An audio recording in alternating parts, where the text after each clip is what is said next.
Hey, what's going on, everybody? Akeem here, and in today's Fix for Entertainment news, we're taking a look back at 3 news stories from this year that made us collectively question society, and a 30th anniversary celebration presented by Star Trek Fleet Command, available for free on Windows PC, Android, and iOS.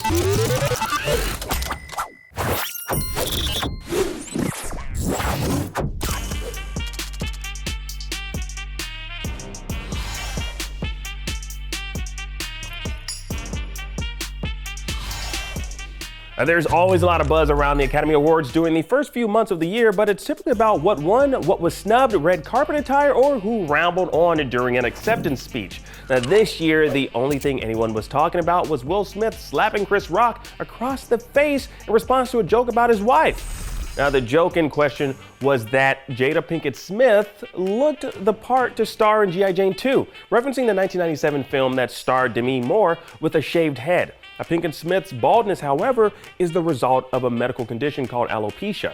Now, shortly thereafter, Will Smith took to the stage and assaulted Rock in front of, well, everybody who was watching the Oscars, which, despite waning ratings, is still a lot of people. Now, initially, there was speculation that it was part of Rock's act or a stunt to generate publicity, but it eventually became clear that it was a legitimate public freakout on Smith's part, and one that earned him a 10-year ban from all Academy events. Now, the weirdest part of this whole thing, this is the most anyone has talked about G.I. Jane in this century.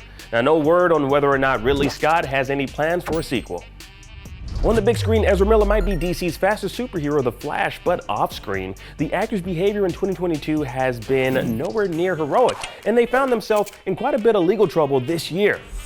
In March, the actor was arrested in Hawaii and charged with disorderly conduct and harassment after allegedly yelling obscenities in a karaoke bar. Now, shortly thereafter, a restraining order was filed against Miller by a couple they'd been living with. Yeah, now video of an earlier police encounter surfaced online, and weeks later, the actor was again taken into custody in Hawaii after allegedly throwing a chair at a woman during a private event. Now, in the following months, multiple parties accused Miller of various offenses, including the grooming of minors and harassment. Now, concerns were raised about safety of children living on the actor's Vermont farm after reports that there were firearms strewn about the living room and a 1-year-old was found sucking on a live bullet. In August, Vermont State Police charged Miller with felony burglary into an unoccupied dwelling after they were caught on security camera stealing several bottles of alcohol from a neighbor's home. Now, after a statement was issued claiming Miller was being treated for complex health issues, they pled not guilty to the burglary charges. Now, all of this is extremely upsetting, and clearly Ezra Miller needs help. Now, the real what the fuck part is that after everything I just told you, Miller is still returning as the Flash, which is speeding into theaters Father's Day weekend 2023. Now, this is a complicated issue and there's no easy solution, but the two most obvious choices seem to be: 1, WB could recast the Flash. Now, lots of fans already know Grant Gustin from his portrayal of the hero on the CW show, and he was at one point up for the role. Now, it wouldn't be the first time something like this has happened. Now, after Kevin Spacey's sexual assault accusations, Ridley Scott completely reshot his scenes in All the Money in the World a matter of weeks before it hit theaters. Now, WB has had plenty of time and still does.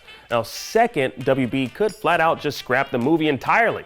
Madness, you might say? Well, no, because they already did it a couple of times this year, which brings me to our next WTF moment. The WB Discovery merger was one of the biggest, most industry-shaking events in the entertainment world this year, and the new regime wasted absolutely no time trying to find ways of making the company more profitable. Now, one of the most frustrating for fans, the shelving of an entire almost finished Batgirl movie. Now, the film starred Leslie Grace as Barbara Gordon / Batgirl and also featured Brendan Fraser as Firefly. Now, it would have seen the return of not just J.K. Simmons as Commissioner Gordon, but Michael Keaton reprising the role of Batman himself. Now, allegedly, the test screenings weren't great, and the budget had already ballooned to $100 million, so WB opted to write it off as a loss and hide it from the public forever. Now, when dealing with multi-billion-dollar properties like Batman and DC, preserving the public perception of the brand is important, and an absolute bomb of a Batgirl movie could have hurt WB in the long run. Now, with that said, WB also did this with Scoob Holiday Haunt. Now, this was the follow-up to the 2020 animated Scooby-Doo reboot, which bombed at the box office after being released peak pandemic, but was allegedly a massive success on VOD. Now, the sequel had a considerably smaller budget and was basically done. And now nobody will get to see it. Sorry, kids. Now, these are two examples of cuts being made by WB Discovery, and you have to wonder if all the money being saved in the short run is worth all the bad press. And finally, the final frontier is yours, Commander. Star Trek Fleet Command is an immersive online strategy game where you can customize your fleet, enlist a powerful crew, and play with thousands of others online to dominate the galaxy. Now, Star Trek Fleet Command includes all your favorite Star Trek series, including Next Generation, Strange New Worlds, Lower Decks, Discovery, and more. Now, recruit icons like Kirk, Spock, Michael Burnham, and more, and build powerful ships like the USS Enterprise, Romulan Warbird, and Klingon Bird of Prey.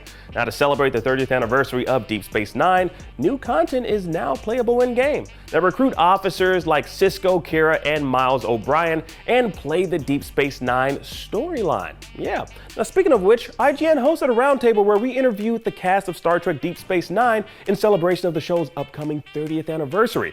Now, Star Trek Fleet Command is available right now on Windows PC, Android, and iOS. Download it today. And that was your fix of entertainment news for today. I'm Akeem Lawanson, and thank you so much for watching. Now that you're caught up on this year's WTF stories, please check out our previous episode. Download the IGN app on all your devices, and for everything else, stick with IGN.